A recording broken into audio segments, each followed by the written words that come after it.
মানে এই জ্যামটা তাদের কাছে এতটাই সুস্বাদু মনে হয়েছে যে এখন সামান্য করে কয়টা আছে ওটা গুঁড়া করলাম।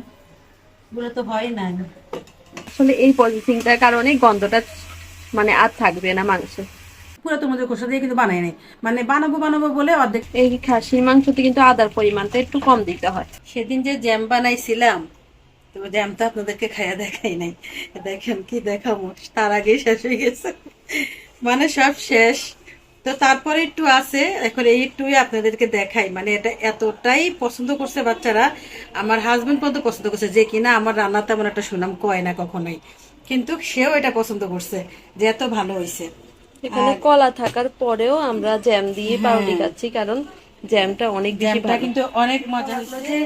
নিয়ে আসছে কলাগুলো দেখেন, একটু ভালো করে দেখেন, উপরে দিয়ে কত সুন্দর না, সব ঠিকঠাক আছে, কিন্তু চুললে ভিতর দিয়ে নাকি একটু চেঁচা কালো হয়ে রয়েছে এইরকম, বুঝি না। তো মানুষ কিভাবে এগুলার উপরে যত ফ্রেশ রাখি ভিতর দিয়ে এরকম করে ফেলছে তাও জানি না। তো যাই হোক, দেখি ভালোই লাগতেছে, তাই তিশাবু আনছিল, কিন্তু ভিতরে তেমন একটা ভালো না। আমরাও তো পয়লা বৈশাখ মানাই না, আমরা কখনোই ওরকম পান্তা আমরা ইলিশ ওগুলা আমাদের চলে না। হ্যাঁ, আমরা সব সময় যা যা খাই আজকেও নতুন তাই। বছর হিসেবে আম্মু একটু হ্যাঁ, মাংস রান্না করবে আর কি। এতটুকু, এখন আমরা এইসব মানে করি না। হুম। আর এদিন আমরা বেরো হই না।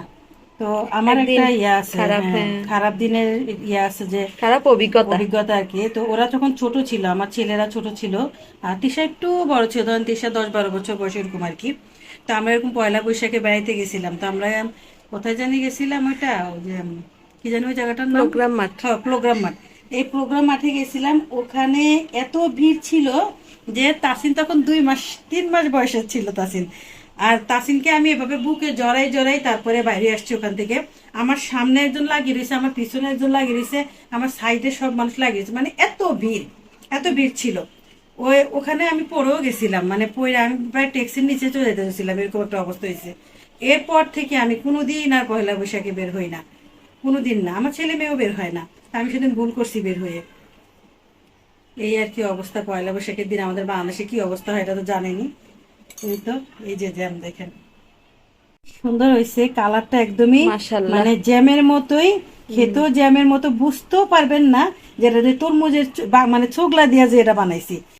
আর এদিকে দেখেন আব্বু এই এই একটা আপনার পাউরুটি আনছে, আবার আগের দিনও আমরা পাউরুটি খাইছি, মানে জ্যামটা এত বেশি মজার যে 2 দিনই আমাদের ঘরে পাউরুটি। হ্যাঁ, পাউরুটি আনলে কিন্তু আমাদের ঘরে অভিযোগ হয় বেশি যে মানে পাউরুটি ভালো লাগে না, ভালো লাগে না, এরকমই করে, কেন পাউরুটি বারবার আনো।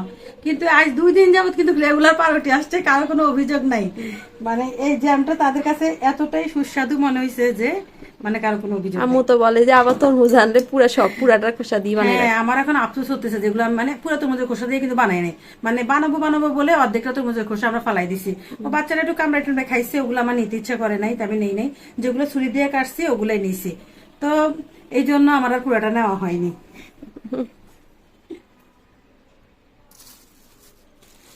এখন দুপুর বেলা, এখন দুপুর প্রায় 12টার মতো বাজে, তো বাচ্চাদের খিদা লাগে গেছে। তো ভাবতেছি যে সবাইকে এইভাবে জ্যাম দিয়ে 2 পিস করে দিয়ে দেই সবাইকে।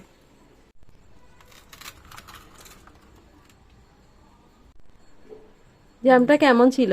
অনেক মজা, পুরো একবারে রিয়েল জ্যামের মতো। একটু এই অংশটা ওদিকে আনি দেখাও তো। এই তো দেখেন কত সুন্দর কালার, মানে লাল কালারটা একদম ফুটে উঠছে, লাগে যে তরমুজ দিয়ে বানিয়েছি যে স্পষ্ট বোঝা যায়। একটু লেবু দেওয়াতে লেবুর একটা সুন্দর টকটক স্বাদ এসেছে। হ্যাঁ, আর ভিনেগার দিছি এর জন্য এটা নষ্ট হবে না, এটা আপনি যতদিন ইচ্ছা অতদিন নর্মাল ফ্রিজে রেখে খেতে পারবেন। উম, একবার কষ্ট করে বানাই নিলে একবারে অনেক দিন চলে যাবে, অনেক দিন। আপনারা দোকান থেকে জ্যাম কিনে খেতে, কয়েকভাবেই দিয়ে দাও, তো দিয়ে দিলাম আর কি। এর আগের দিন বানাইছিলাম আর আজকেই শেষ হয়ে গেছে, মানে আর কি বলবো, এতটাই মজা ছিল। উহুম। দেখেন পুরা পটটা খালি, মানে একদম শেষ। এই মাংসগুলো ফ্রিজে ছিল, তো এগুলো হচ্ছে খাসির মাংস। তো এগুলো কাটিও নাই, এভাবে রাখছিলাম। এটা আমার বড় ছেলের আকিকার সময় এই মাংসগুলো, তো ওই মাংসটা এখন আজকে রান্না করে ফেলবো। তো এগুলো যখন আনছি ওই বাসা থেকে তখন মানে অনেকক্ষণ বাইরে ছিল, যার কারণে মানে কেমন যেন মানে আমার কাছে মনে হইতেছে আর কি, মনে যেন একটু মানে বরফ ছাই দিছে তো, এই জন্য আমি ভাবতেছি যে এগুলোর স্বাদ চলে যাবে, এই জন্য এখনই রান্না করে ফেলি। তা আজকেই রান্না করে ফেলবো ভাবছিলাম, আজকে মুরগি নিয়ে আসবো যাইয়া, পরে আর রান্না হয় নাকি থাকে, এগুলো যা আছে ফ্রিজে তাই রান্না করি। এখন বড় বড় করে টুকরা করে কেটে নেব। ওই বাসা থেকে আসার পরে আমাদের বেশিরভাগ জিনিসপত্রই নষ্ট হয়ে গেছে, মানে ফ্রিজের বেশিরভাগ জিনিসপত্রই নষ্ট হয়ে যাচ্ছে। হুম। অনেকক্ষণ ধরে ফ্রিজের বাইরে থাকার কারণে এরকম হচ্ছে। তা আম্মু কি করতেছে, বেশি নষ্ট হওয়ার আগেই সবকিছু রান্না করে ফেলতেছে তাড়াতাড়ি করে, যাতে আবার বেশি নষ্ট না হয়ে যায়। এটাই আলাদা করে রাখি। হ্যাঁ, হাড়গুলো দিয়ে নিহারি রান্না করা যায়।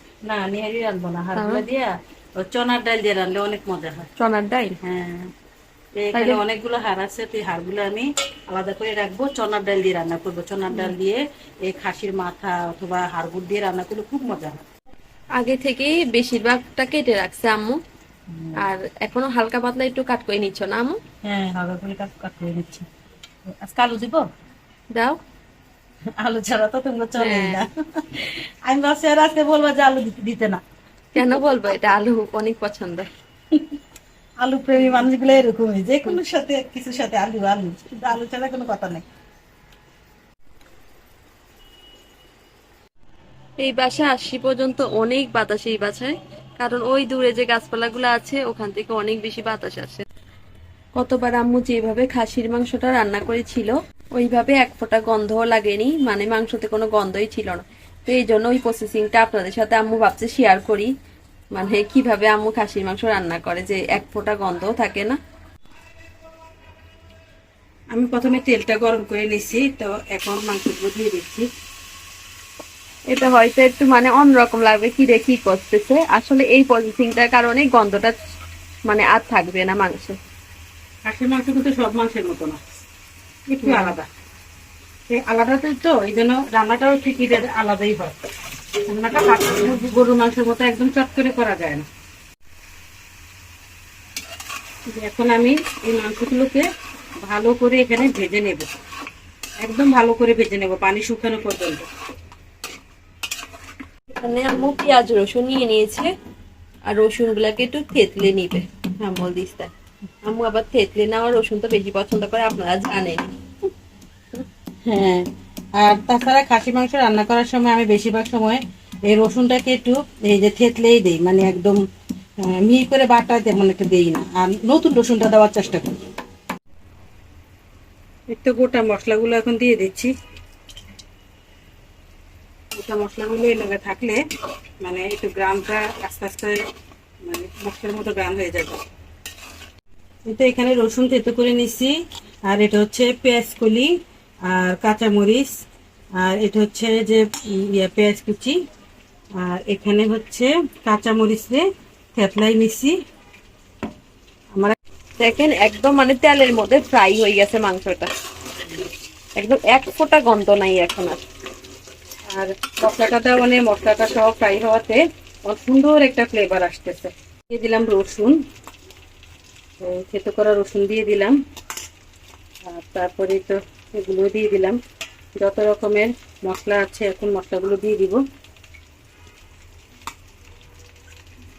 দিয়ে দিলাম।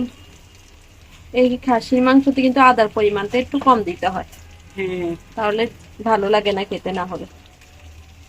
আর এখন মশলা সহ আরো কিছুক্ষণ এইভাবে কষাবো।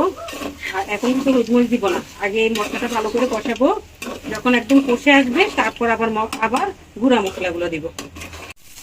এটা একদম কষানো হয়ে গেছে, তো তেলের উপরে চলে এসেছে। আলুটাও দিয়ে দিছি, আর এখন ঝোল দিয়ে দেবো। পানিটা কিন্তু বেশি দেবো না, অল্পই দেবো, কারণ আমার মাংস একদমই হয়ে গেছে। এখন শুধু ঝোলের জন্য পানিটা দেওয়া। এদিকে আম্মু কিছু মাছ মানে একটু ফ্রাই করে নিচ্ছে, মানে যারা মাংস খেতে চাইবে না তারা হয়তো এই মাছ দিয়ে খেয়ে নিবে। দুপুরে রান্না বাড়া শেষ হয়ে গেছে। এই তো আজকে এই যে খাসি মাংস রান্না করছি, অনেক মজা হয়েছে। এরকম ভাবে রান্না করলে কিন্তু কালারটা দেখেন কি সুন্দর একটা কালার আসছে, দেখছেন কত সুন্দর একটা কালার আসছে। আর ঝোলটাও একদম চিপচিপা করে রাখছি, অতিরিক্ত ঝোল রাখি নাই। আর আমি যে আলু দিছি গ্রানটাতে বুঝাই যেতেছে না যে এটা খাসির মাংস। আর বিশেষ করে এই যে আরেকটা জিনিস আমি করছি দেখেন, আজকে আজকে কি পয়লা বৈশাখ না? তো পয়লা বৈশাখ আমরা পালন করি না, ঠিক আছে, কিন্তু আমরা একটু একটু ঘরের ভিতরে মন চাই আর কি, যে পয়লা বৈশাখ বাঙালি খাবারগুলা খাইতে। তো এই তো এটা হচ্ছে কলার মোচার ভর্তা। তো এটাকে আমরা কাবাব বানাইছি, কলার মোচা দিয়ে কাবাব বানাইছি। আর সাথে রাখছি এই তো এখানে মাছ ভাজা, একদম মাছ ফ্রাই করে নিছি। তো মাছগুলো একদম মানে শুকনা শুকনা করে নিছি পেঁয়াজ দিয়ে। তো আমাদের দুপুরবেলার জন্য আজকে এটাই খাবার। তো একটা কাবাব দিয়ে দিলাম, আর এখান থেকে মাছ দিয়ে দিচ্ছি।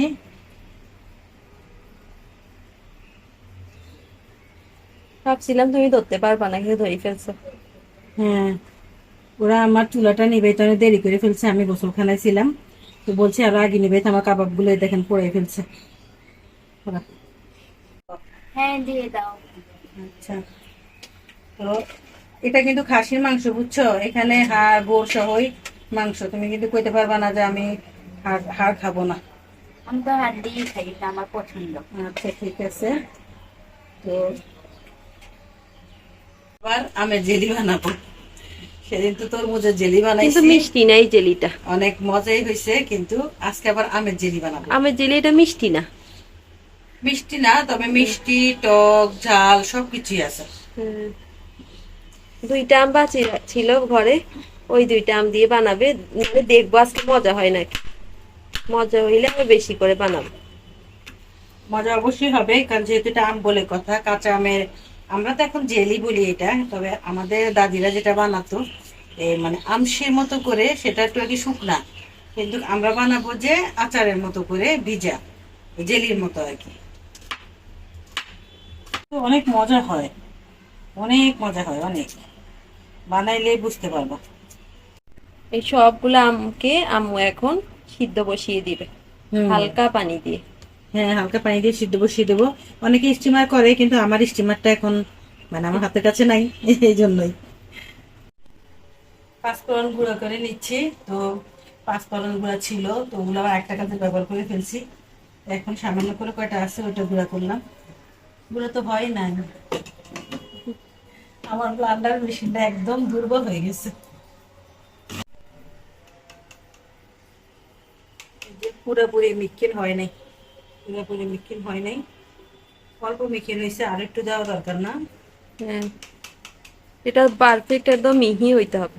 হ্যাঁ, ব্লান্ডার আমার একদম জরুরি। তো কিনবো, মানে সব রেডি আছে, কিন্তু যাওয়ার জন্য কিনা হচ্ছে না।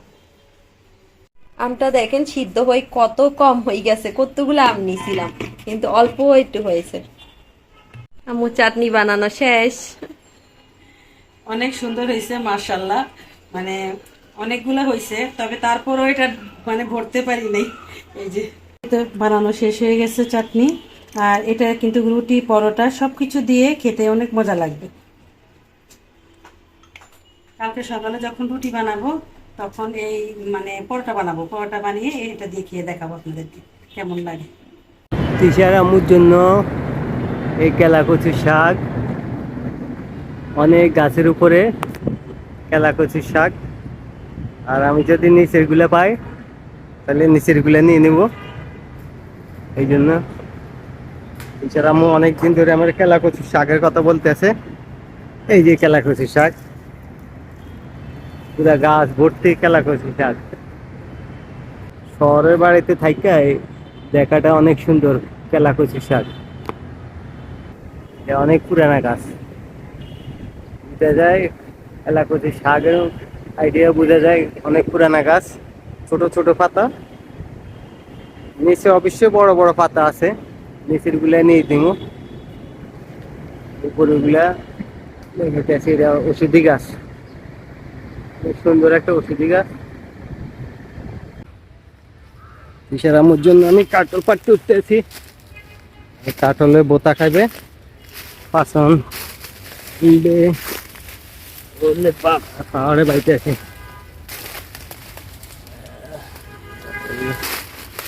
কাটল গুলো বড় বড় আছে, বাতিছে। এই যে কাটতে ওই কাজ করলে পারবো।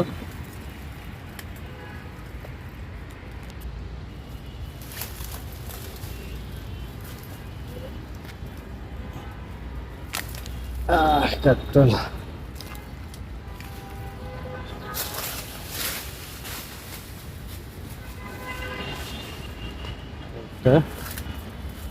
এটা খাওয়ার জন্য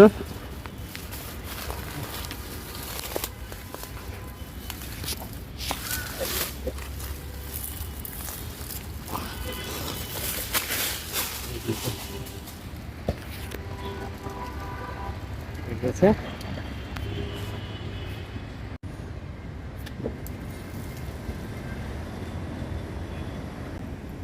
এই যে ঘুরতে আসি।